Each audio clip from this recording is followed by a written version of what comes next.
You're listening to the Reversing Climate Change podcast by Nori, the world's first carbon removal marketplace. Here are your hosts, Ross Kenyon and Christoph Jospe.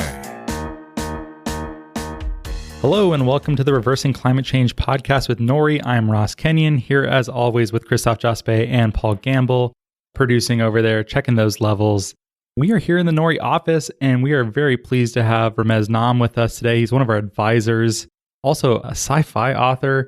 One of his books made a big impact on Paul early in his intellectual evolution. Would you say that's fair to say? Yeah, yeah, definitely. And then I've been reading, started his sci-fi trilogy called Nexus.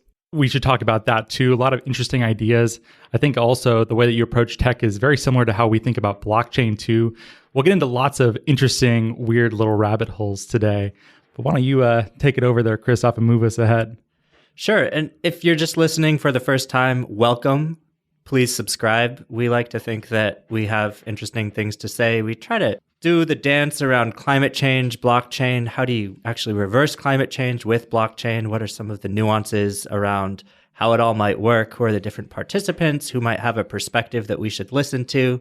We're always learning. We like to be very curious. Having now read Knowledge is the Infinite Resource, I can tell that Mez is extremely curious. He might out-curious all of us. My father-in-law recently gave me a backhanded compliment because he's been listening to the podcast, and he said that you're not afraid to look stupid by asking the basic question. I was like, oh, that's nice, but also, but also, what do I do with that? And you do it all the time. I do it all the time, yeah.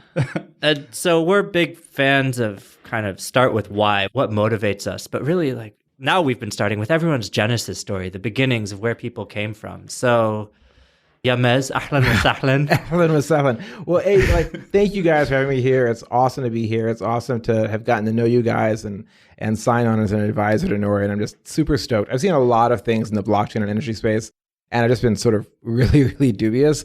But we'll get into that more, I guess, a little bit more. But I'm really impressed with Nori and making this possible. Where do I come from? I'm an immigrant kid, born in Egypt, age of 3. Came to the U.S. My folks, exchange students, grew up about as American can be. Midwest boy, cornfields, U of I. I was 1 year below Mark Andreessen when he was working on NCSA Mosaic. Got into tech, computer science degree, worked at Microsoft. Ran a startup, ran it into the ground, totally failed. Learned from that.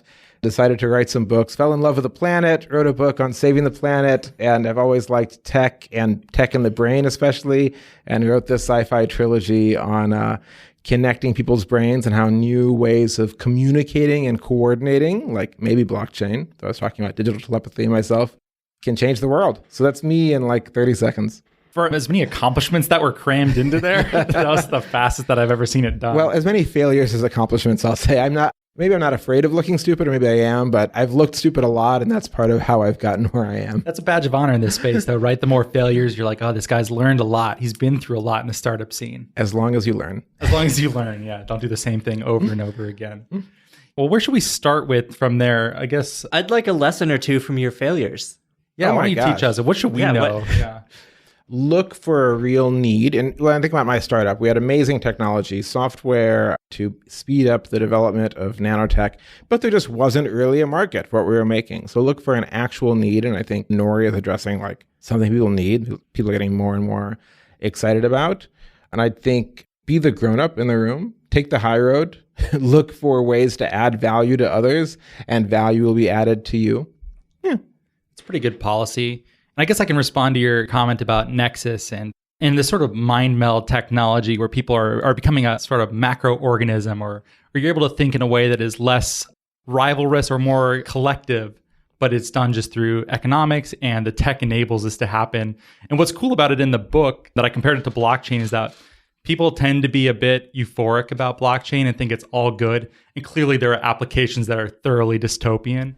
And sometimes the people who oppose Nexus in your sci-fi writing, I oftentimes feel like you treated them with a great deal of respect, where I understand that like the Emerging Risks Directorate, is that what it's called? Yeah. So it's a United States government agency that's keeping track of this new technology because it can be used for coercion and mind control, in addition to liberating people from like more foolish ways of using self-interest or short-sightedness that comes with the way the economic system is set up. You can imagine great things happening with that tech, right? And also really, really terrifying ones. Yeah. I mean, I think that's blockchain too. I could think of that. That's absolutely right. I think every tech is greeted with some degree of fear by regulators or law enforcement that sees it as a way to do harm, because every tech has some way to do harm. But the story of humanity, I think, there's this amazing book by Robert Wright called Non-Zero that I'm a huge fan of that influenced me. And he talks about the story of humanity being one of developing more and more ways to coordinate together that are positive sum games where both people benefit. And it's not to say that there are no negative sum actions. Of course, there are actions where someone just hurts somebody else, or it's zero sum. They hurt someone else to take something. And there's actions that are negative sum where all parties get hurt. But basically, over time, humanity has found more ways to have these win-win situations. And I think cell phones are part of that. I think the printing press was part of that. I think Nexus, this idea of digital telepathy from person to person, would be part of that. And I think blockchain, in the best cases, is part of that, can create more coordination mechanisms that give more people the ability with lower friction to interact and create win-win situations. Yeah, there's a lot there. When we were thinking about starting Nori, we sort of thought, well, it's a challenge of coordinating incentives and financing. And when you get that right and things can happen out in the transparent sort of way that other people can check and say, yes, indeed, this is true, then you have an infrastructure that just kind of makes it all work in the background. But I want to go back to it. You're on the Reversing Climate Change podcast, so ostensibly you care about reversing climate change. Because he fell in love with the planet. You fell in love with That's the planet. true. So tell us about your romance, the love story. I had the most cliche environmental awakening that is possible. Was it Rachel Carson? No, that's good too. I can talk about that. No, I was on a road trip in the Yucatan in Mexico with a buddy over the holidays. This is, 11, 12 years ago. We were visiting Mayan ruins. I'm a Mayan ruin junkie.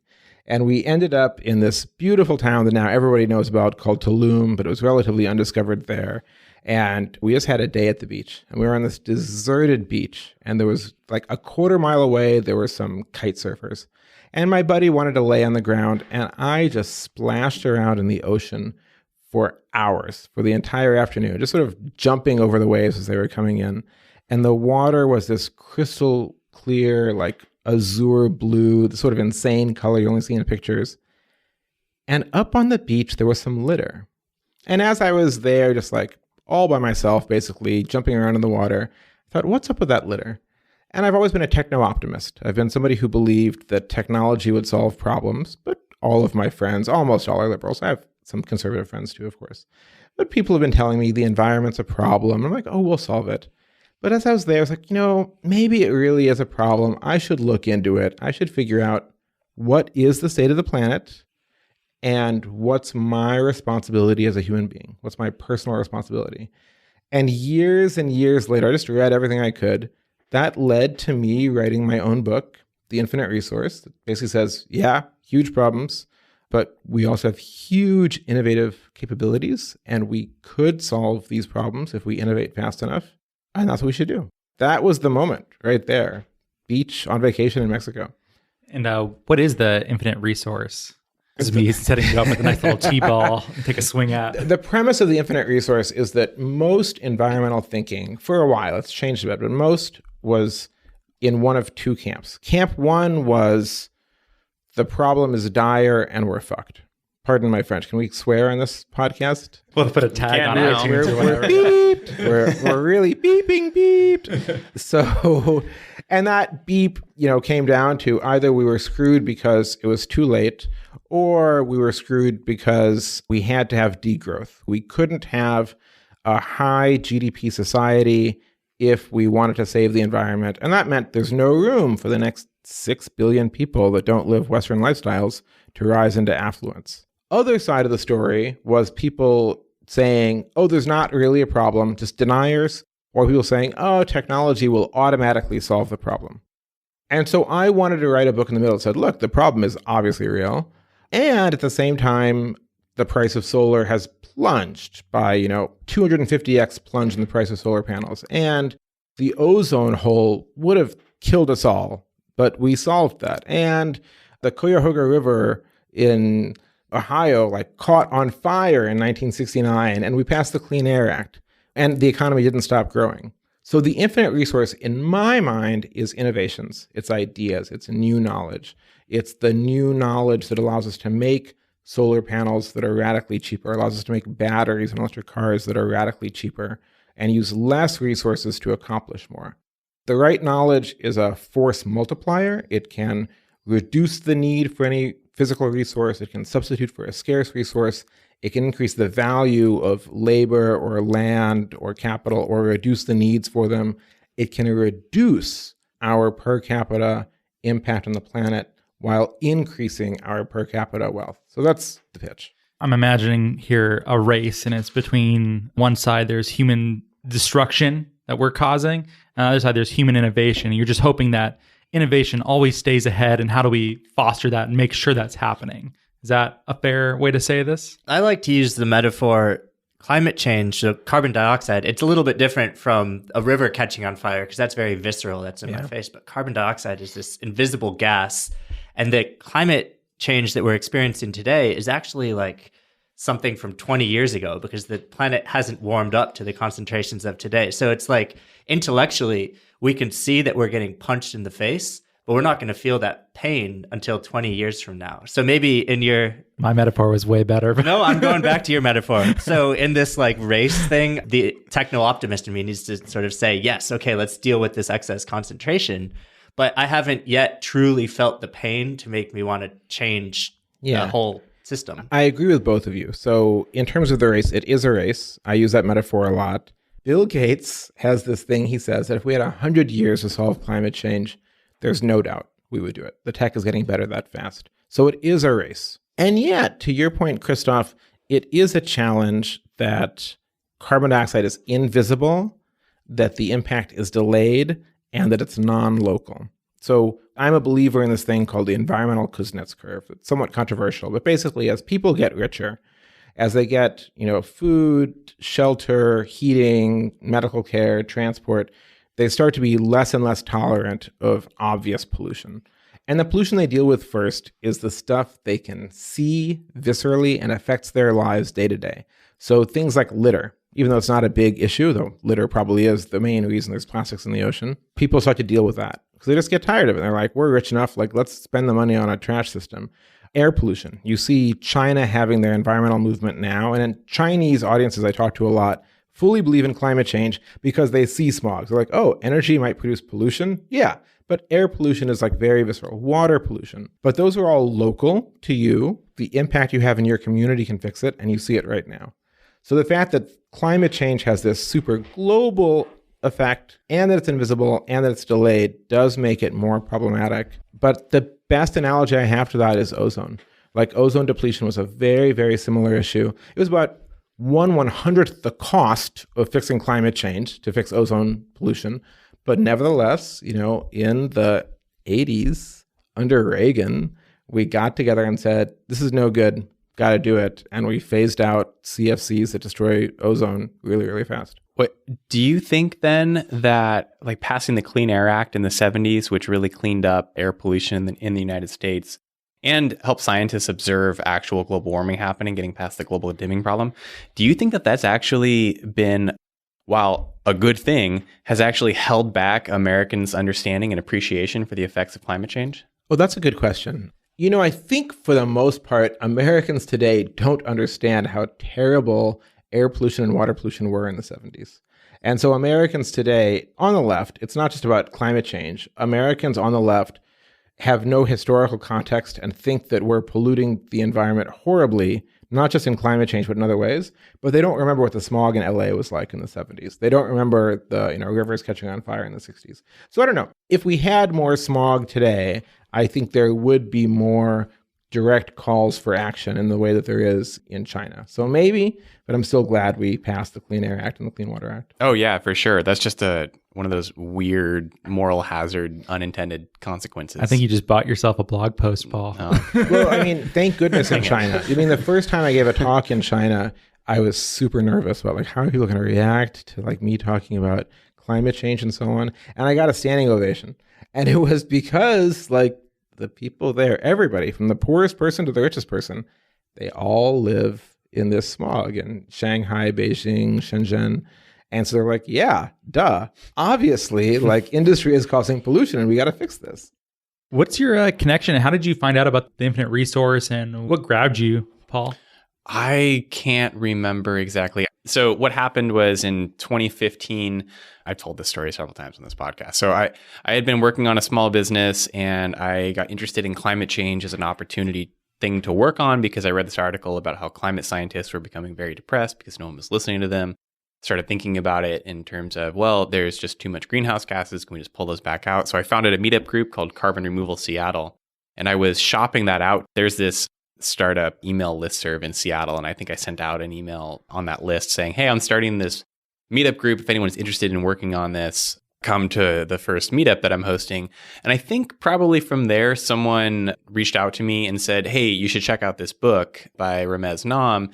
And it's kind of up the same alley. And so I read it. And actually, you probably don't remember this. I reached out to you on LinkedIn back then and said, hey, this is like the thing that I'm trying to do. I'm very inspired by your book. I don't remember if we corresponded at all, but well, thank you for doing that. Yeah. And like amazing that now that we're actually working together. Yeah.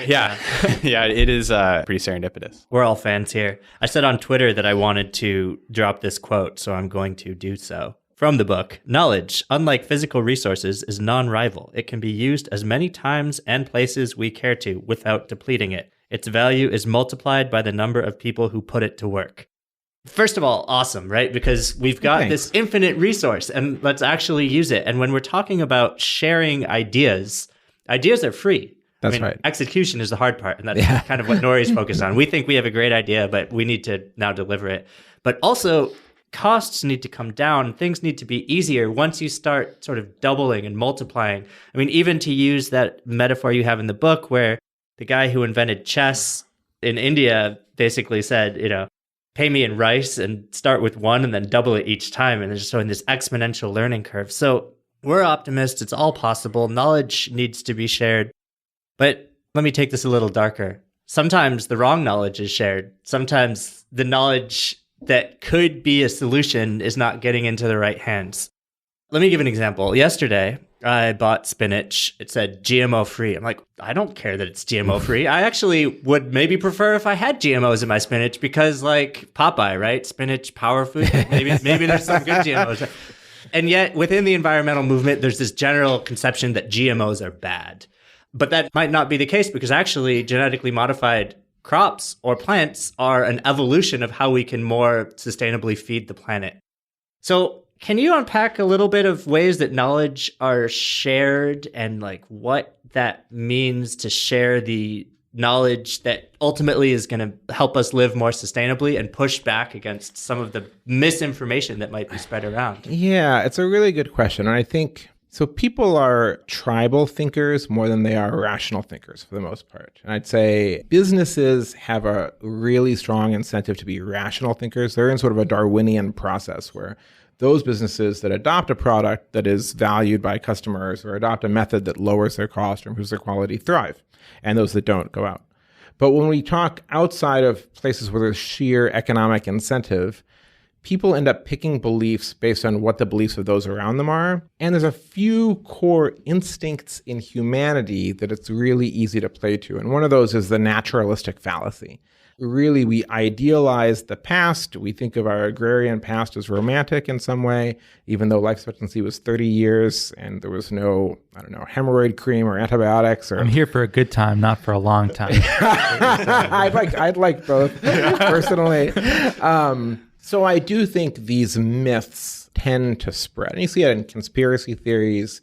You see it in a variety of things. So I think on GMO food, there's this combination of the naturalistic fallacy and people not wanting something that's unnatural and the stupidest marketing and the worst PR in the world for the companies making those products and an anti-corporatist sentiment. I understand. Nobody wants somebody else to have monopoly over the food that we have. So that's really hard to figure out. Now, I'd say in the US, the regulators, bless them, are really science-based. So the FDA has just ruled again and again and again. We have a safety process. GMO foods in the US go through 3 different regulators. The FDA on the food safety, the USDA on the impact on land and crops, and the EPA on the environmental impact. And the National Science Foundation and their subsidiaries have put out reports and reports and saying, hey, this actually reduces the negative impact of agriculture. And the FDA has said, hey, everything we can tell and all the tests we force companies to do says this is as safe as anything else. And so they've let it go to market. The regulators in Europe and in a lot of developing world companies that have been heavily influenced by organizations like Greenpeace, who I overall love, have flinched at that and have banned these crops, even though actually their biggest positive impacts are in the developing world. So that's sad, and that's something that I wish wasn't true. Nevertheless, at a macro level, truth is winning out. At a macro level, every year, farmers around the world plant more acres of GM crops. We know that they've reduced probably 3 million cases of pesticide poisoning in India. We know that they've lifted millions of farmers out of poverty, and the growth is mostly happening in the developing world. So over time, for some reason, despite public fear, the right thing is happening, is my view. And I'll add one more thing. People are going to have to nail me. I'm going to get hit by an organic tomato on the street as soon as I leave. We now have finally the first open source, free, totally replantable GM crops. Monsanto's first breakthrough hit was Roundup Ready Soy 1. That went off patent about 3 years ago. And now if you're a farmer anywhere, you can get samples of it from a couple universities. They're working on improving it, and you can replant it all you want. So now we're breaking that corporate control that people were really scared about for good reason. Now it's really entering the public domain. And that's a great response. And hopefully I won't get too many glares from Paul for saying what I'm about to say, but we tried to toe the line between both showing if you're part of the organic movement and part of quote unquote big ag, actually you're all on the same team. And what ultimately I think you want here is... Why would I be glaring at you for that? Oh, just wait. I'm waiting for whatever comes next. I'm feeling a little feisty Is today. the shoe dropping? All right, carry on. Go. These four challenges that farmers face that you outlined in your book. On the one hand, there's deforestation, right? On the other, you've got excess greenhouse gases getting emitted from the way we're doing agriculture. Trying to rely on my memory. What else have we got? Price pressure, water, like soil loss, freshwater impacts, runoffs of fertilizer creating dead zones in oceans. There's a whole bunch. All these challenges. And Nori's coming in and we're saying, hey, we have an idea here. If you start increasing the soil health and putting more carbon dioxide in your soils, it's going to shift things ever so slightly.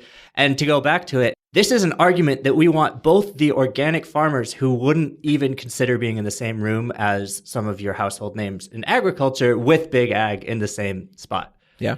Do you consider yourself a futurist? Yeah, I get called that in as much as I make things up about the future and write them down. All right, great. That's all it takes, man. That's literally it. Occasionally I'm even right, but usually not. You could be in the reluctant futurist camp if you want. I think what you're trying to say perhaps is... I had a question. Oh, was that? No, there was. I just wanted to qualify it first. Oh my God. Okay. It's the wave the magic wand. How is this all going to work? Well, so I actually don't think that there really is a conflict fundamentally between organic ag and GM. I think, GM actually reduces, the poundage of pesticides and certainly the toxicity of pesticides applied per acre, per hectare. And so to me, it's fully in alignment with the goals of organic. That said, there is a divide in the community and in consumer behavior especially. But either way, whether you're an organic farmer, and organic farms are, maybe 1.5% of acres in the US, or organic crops, or you're a small family farm, or you're a big agribusiness, it's about aligning incentives. There is value that you provide to the world if you sequester carbon. You are making everyone in the world a little bit richer now and in the future. You're helping people in Bangladesh. You're helping people in Miami. And so if we can help align the incentives to give any type of farmer the reason to capture some carbon, hallelujah. The farmers make more money and the world's a better place. We hope that endears us because you wonder, does the right like us because we're using market-based approaches to solve a problem that the left cares about and that we're doing it in a sensible way that doesn't immediately turn them off? It's not command and control. Or do they hate it because we're doing that? Or does the left hate it because there's market-based ways of addressing climate change? Or do they like us because the ends are the same? It's like, does everyone love us or does everyone hate us is what it comes down to. We'll find out. We will find out. So, Mez, you're probably swimming in ideas. You've come across a lot of ideas all the time. And since you've made it clear that you have this beautiful romance with wanting to reverse climate change, and you're so succinct in what you say, so we're going to try something out on you. We're going to call it Idea Popcorn. Woo! You've got... I was not prepared for this. This wasn't in the briefing memo. No, I refuse. No, I don't refuse. I'm down.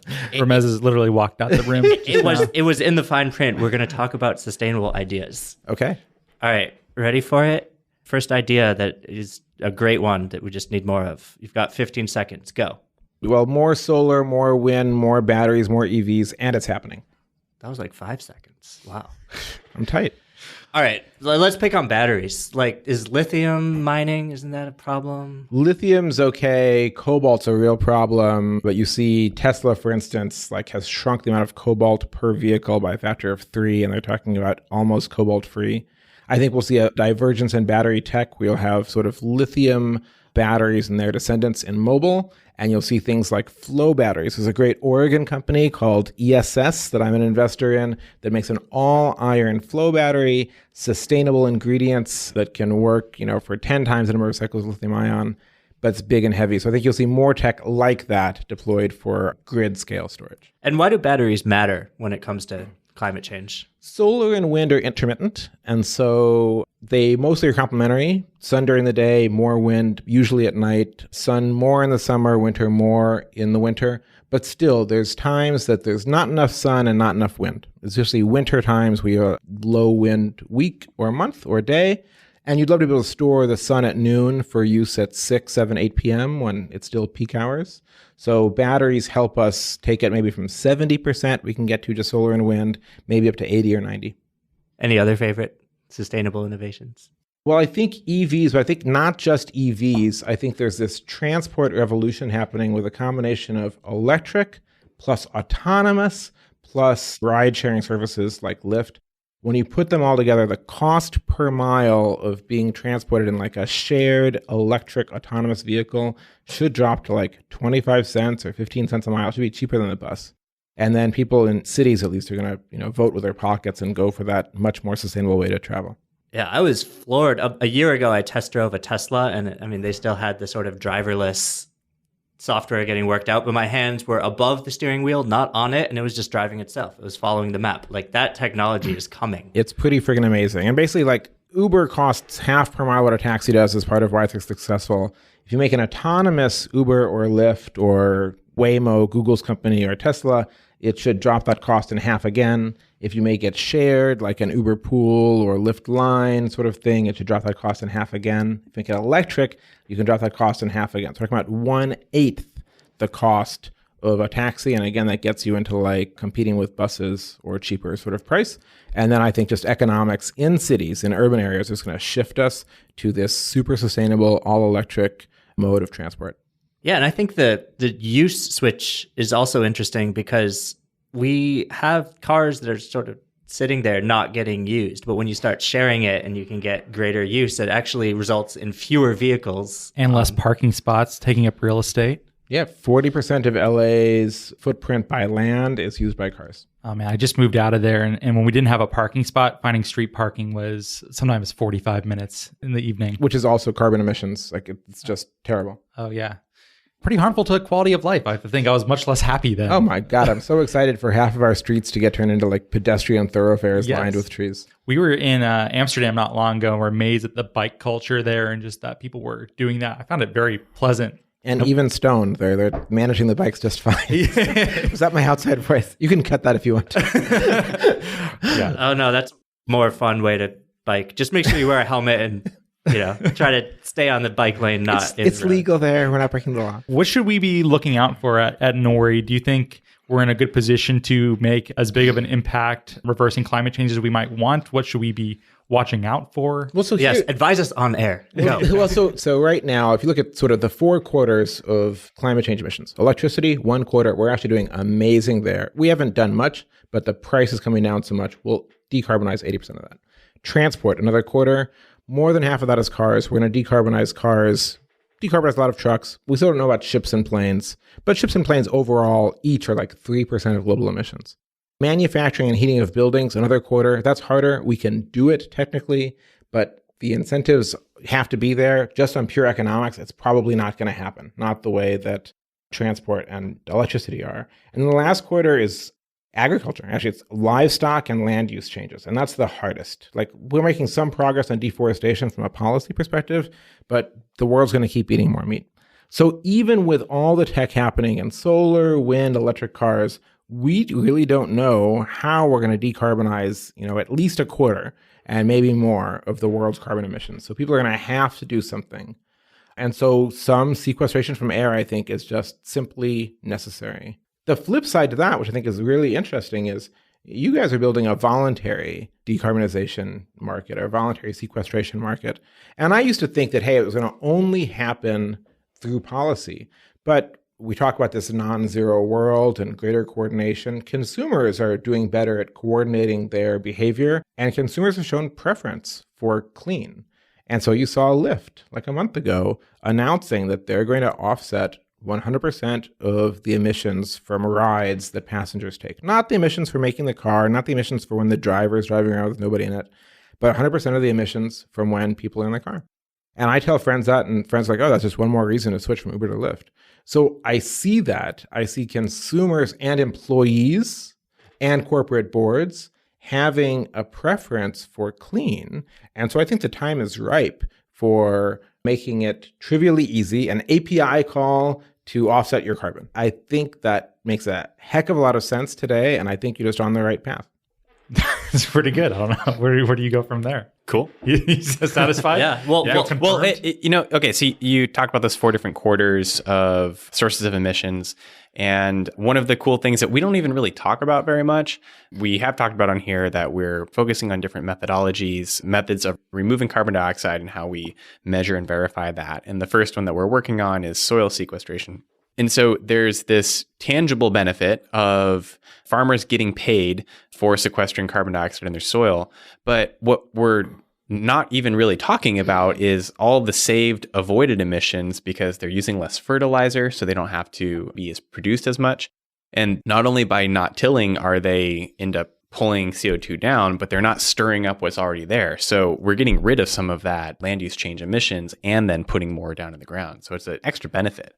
I think that's amazing. Going from something that is one of the carbon sources that is the hardest to deal with right now to making it a carbon sink is just friggin' amazing. And as we talk about, other ways, I don't know how much you want me to say, but if we get into afforestation down the road, these are also so cheap in terms of ways for carbon removal. When we talk about, the new David Keith, God bless him, scientist with, technology to suck carbon out of the air, I'm a huge supporter. I love it. Let's keep doing it. But we're talking about more than $100 a ton to sequester carbon via industrial processes like that. When you're talking about a handful of dollars a ton to sequester carbon through better soil management, that's such a bargain. And so I think focusing on things like that is just incredibly smart. It's an easy sale too. To many of these people were considering going to regenerative practices, and then we're like, hey, we're going to pay you for doing this thing that you were considering, or make it easier for them to get paid, or make it. We're not doing the ones paying. Yeah, it's a very easy sale. And direct air capture too. In my understanding, most of it is carbon capture and use right now. They're not storing it. It's not cost competitive for that yet. They're mostly using it for beverage carbonation or other purposes, right, Christoph? Right. Well, you mentioned David Keith, his company up in Squamish, Canada. British Columbia, that's carbon engineering. They are certainly eyeing the California low carbon fuel standards opportunity because what they're doing initially will be making fuels with CO2 from air. So it's not even that it's sequestration, but it's a potential replacement fuel for those internal combustion engines, which just don't go away overnight.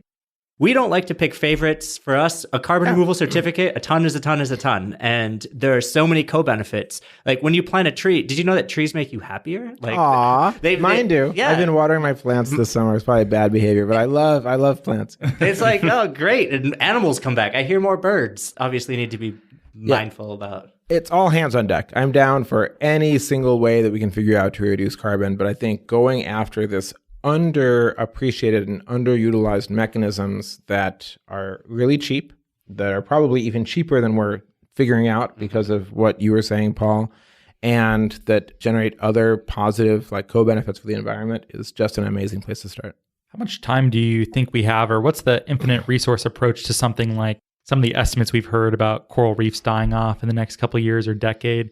Brian von Hertzen was here talking about cooling, specifically cooling key coral reefs through deeper water being pumped into them. Is there some sort of infinite resource way to deal with these problems? Well, so I'm heading to X Prize on Friday to take part in a hackathon they have. And I'm really doing the sort of off-grid solar one, but I'm going to hear the ideas they have for a Saving Coral Reefs X Prize. And I'm a scuba diver. I'm passionate about that. This might be hard to hear, but I'm more of an optimist on human ability to adapt than most people. So right now, we're not on a path for 2 degrees C, but frankly, I think at 2.5 degrees C or 3 degrees C, it gets worse. It's non-linearly worse, but human civilization will survive. I think we will be called upon this century to be shepherds of the earth and to actively manage coral reefs and forests and rethink what we think of as an invasive species and, move by our human volition species that thrive in one temperature zone to out of the zone where they're dying and into new zones that have opened up where they thrive. So I think we can do more of that than we believe. And 2 degrees C is not, everything is hunky-dory at 1.9 and at 2.1 we all die. It's this grade, and I think at 3 degrees C there's a lot of pain in the developing world, a lot of pain in least developed countries that are in the equatorial band, and there's scars in the ecosystem that last for millennia, or millions of years really, but we survive. Probably. What worries me the most, what keeps me up the most, is these tail risks of runaway feedback loops, is the Arctic getting darker as ice melts and absorbing more sunlight. If the Arctic was ice-free in June, which we're nowhere near, but if it was, we're closer to it in September, but we're not close to that in June. That would be as much additional heating of the planet as all carbon emissions to date. Forests, that's like a century away on current path. Forests burning down, forests in the tropics that are carbon sinks becoming carbon sources, the Arctic tundra, greening, going from white to green and brown, buried methane being released in those areas. So honestly, I look at each of those and I can walk you through each of those and why it's probably not going to happen. I can tell you the Arctic methane clathrates at the bottom of the Arctic Ocean survived an ice-free period that was at least hundreds of years long at the start of the Holocene 14,000 years ago. There's good reason to believe they'll survive a couple centuries now till we get this stuff under control. Yeah, good. Let's say each of those is a 1% risk. It's not pretty. So that's what actually worries me. And while I think we can survive 2.5 degrees, there's a chance, there's a paper out yesterday, there's a chance that actually hitting 2.5 degrees might rapidly turn into 5 degrees. Mm-hmm. And that's not pretty at all. So the faster we go, the better. And, no matter any intervention you look at, and certainly what Nori's talking about, at a few dollars a ton, the benefits to humanity are, 10x or 20x what the cost is. So let's just do it. The motto for us should just be, Nori, you don't want to turn into Venus. I prefer Nori, just do it. Like you steal from Nike. Hopefully they won't mind. That's great. Oh, sorry. Go ahead. I've been reading a novel by Kim Stanley Robinson lately. God, I love Stan. New York 2140. Have you read that one? I haven't, but I've read his depictions of New York in 2312 and so on. Oh, okay. I haven't read that one yet, but it takes place in 2140. Large-scale climate change has occurred. There have been 2 big, rapid ice melts that have raised water levels around 50 feet or so. And he's telling the story of how people are surviving and adapting and so on. And one of the scenarios in there is this woman who helps transport polar bears from the Arctic down to the Antarctic, helping them survive as a species. So it sounded very similar to what you were just describing. Yeah, and just to be totally clear, Stan there is talking about tail risks. The central estimates, IPCC is sort of conservative. If you raise what they've estimated to state-of-the-art papers, we're talking about 2 to 3 meters, 6 to 10 feet in 2140 of sea level rise. So it's not quite like that. But for Bangkok, half of Bangkok is less than 1 meter up. For Miami, that's the first road in Miami gone. So that's a serious amount. But I do love Stan's spirit. And I don't know if he does this in 2140. In 2312, he has this sort of throwaway line of how New York City has been flooded, and the bottom first story is basically gone, and people get around by boats like they do in Venice, and that the New Yorkers have thought about making a big seawall and draining all the water out, but they kind of like it better this way anyway. Yeah, it's the same in this one. I love that. That sense of human adaptation, I think, is really good. Yeah. I think it's inevitable, but we're optimists. You're an optimist. Let's all go be techno-optimistic and try to at least build a market mechanism that makes it so we can envision a world with no degree C warming and live happily ever after. Sounds good to me. We're kind of headed towards ending it on a dead end note there. So thanks, Christoph, for bringing it back.